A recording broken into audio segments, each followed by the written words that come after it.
So I have made references to the ARRL several different videos, but I haven't really explained a little bit more in depth. And this is going off a tangent, but trust me on this. So ARRL is American Radio Relay League, and one of the parts that more in the older days, but it still happens, is relay. Well, what does relay mean?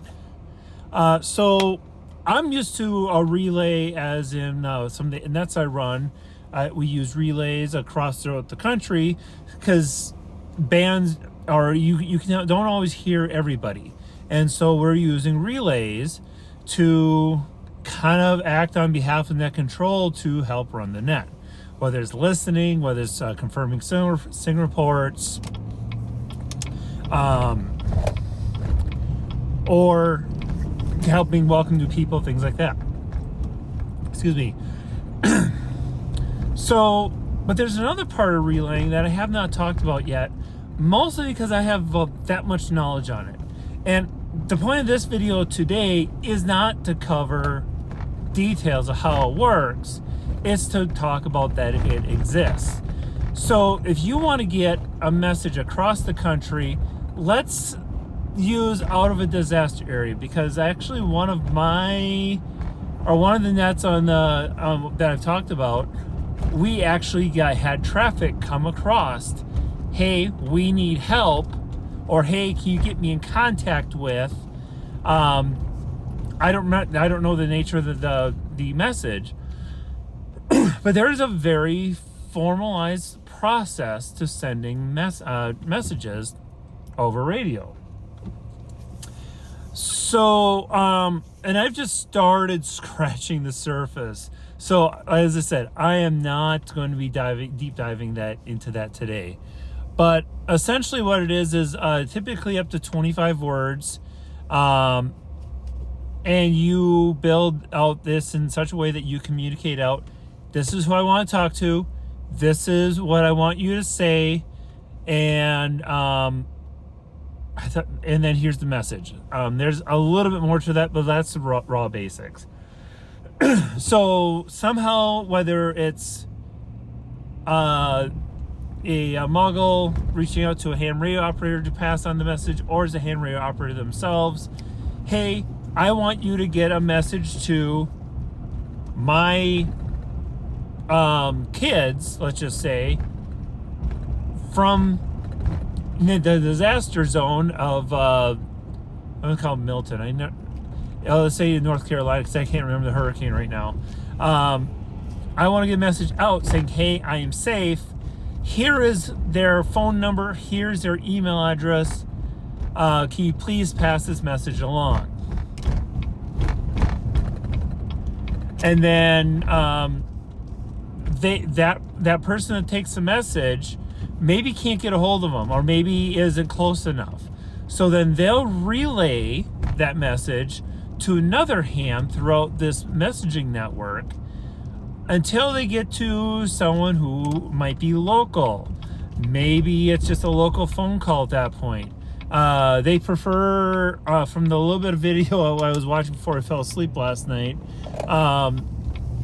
they prefer phone call to confirm that the message has actually been delivered, but they will do email if they have to. So now they call the kid and say, hey, by the way, your dad is fine. He's in a safe place. He just has no communication right now. I am, by the way, relaying this message to you for him. And I just want to make sure you're aware, or whatever that message is. And then they relay that message. So there are 4 types of messages, I believe. One is life and death. I need that, obviously you want to get that out ASAP. And second is welfare check, essentially. Hey, is this person alive? Or hey, I am still alive. Third is, there's a third one, I forgot what it's called. It's kind of in that more important messaging territory. And then the fourth one is just general information, which in most of the time is 99% of the messages that are relayed. Except for when you're in hurricanes and major disaster areas, apparently. Which is what it's meant for. So there are people who are trained up for this, people who regularly check into certain nets or frequencies or something that regularly do this kind of stuff. And apparently there's a certification process too. I, again, scratch surface. But it's a very interesting thing. And then talking to some of my fellow net control operators on these nets, they say, yeah, I keep this formed by the radio at all times just in case, because you just never know.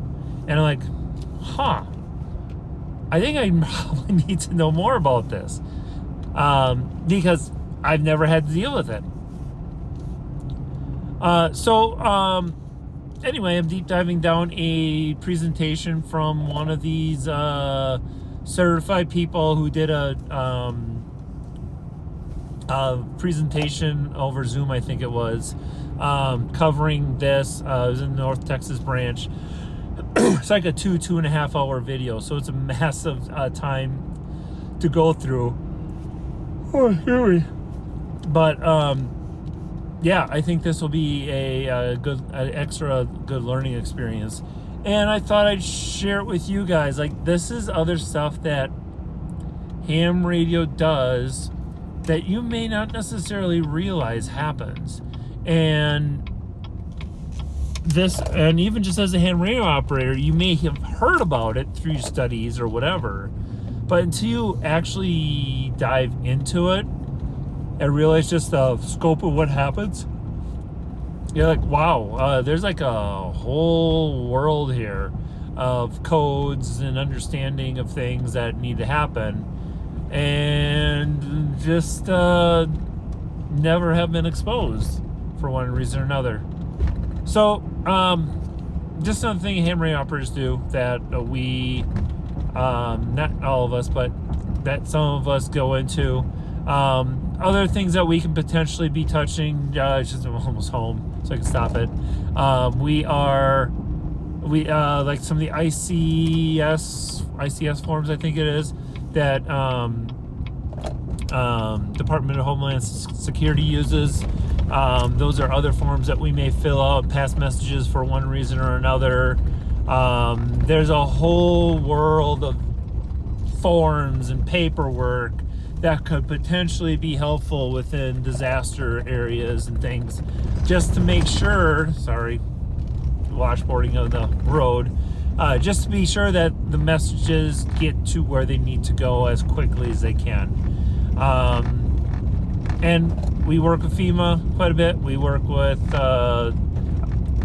somehow Department of Homeland Security in some aspect of it, through the certifications, ARIES, things like that. So there's a whole world of emergency management, emergency communication things that you could open yourself into if that is one of your areas of interest. Not every single area has this type of stuff. I know in my area it seems fairly informal how we'd run things, but there's a lot of areas, especially